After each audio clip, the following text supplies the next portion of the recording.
చెప్పు. 6 సంవత్సరాలు పోవడం రైతులందరూ పోవడం మా పోవడానికి మద్దతుగా అప్పుడు కాంగ్రెస్ పార్టీ ఫస్ట్ నుంచి ఉన్నది. మా ప్రభుత్వం వస్తే గుంట భూములు తీసుకోము, 2 పంటలు పండే భూములు మీవి, మేము వస్తే మీకు అండగా ఉంటామని చెప్పేసి మాకు ప్రతి ఒక్కదానికి అండగా ఉన్నారు. ఎలక్షన్ల ముందు కూడా హామీ ఇచ్చారు, మేము గెలిస్తే మీ భూములు ఆపుతామంటే మేము అన్ని గ్రామాల రైతులు మొత్తం తిరిగి ఓట్లు వేయించి గెలిపించుకున్నాం.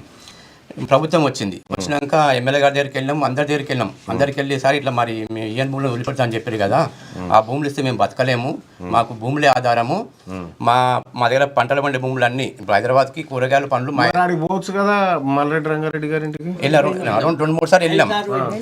ఎమ్మెల్యే గారు ఫోన్ చేసి ఈయన రైతులకు ఆ రైతు భరోసా అన్ని హక్కులు కల్పించాలని చెప్పి మా ముందే ఆర్డీఓ కలెక్టర్ ఫోన్ చేస్తారు.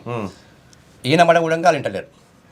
ఆర్డీఓ కలెక్టర్ దగ్గరికి వెళ్తే ఏమంటారు అంటే చేస్తాం చూస్తాం అంటారు. ఒక ఎమ్మెల్యే మాట కూడా లెక్క చేస్తారు ఆర్డీఓ కలెక్టర్. ఇప్పుడు మొన్న రైతు భరోసా ఆపేసారు, ఇంతకుముందు కూడా ఇప్పుడు రైతు భరోసా ఆపలే. ఇప్పుడు మీ డిమాండ్ ఏంది? మా భూములు నాతానికి ఎందుకు వచ్చారు అంటున్నా, మీ ద్వారా సీఎం గారి కానీ పై లెవెల్కి తీసుకెళ్ళి ఇవన్నీ భూములను వదిలిపెట్టారన్న మాకు అన్ని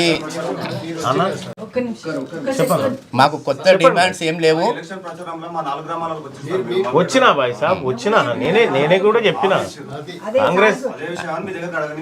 కాంగ్రెస్ పార్టీ మేనిఫెస్టోలో పెట్టినాము, ఆ ఫార్మాసిటీని రద్దు చేయడమా ఇతర చోటికి తరలించడమా చేస్తాము అని చెప్పి నేను కూడా మీ 4 గ్రామాలకు వచ్చి నేను కాంగ్రెస్ పార్టీ అభ్యర్థి తరఫున ప్రచారం చేసిన మాట వాస్తవం. నేను తప్పించుకోవట్లేదు.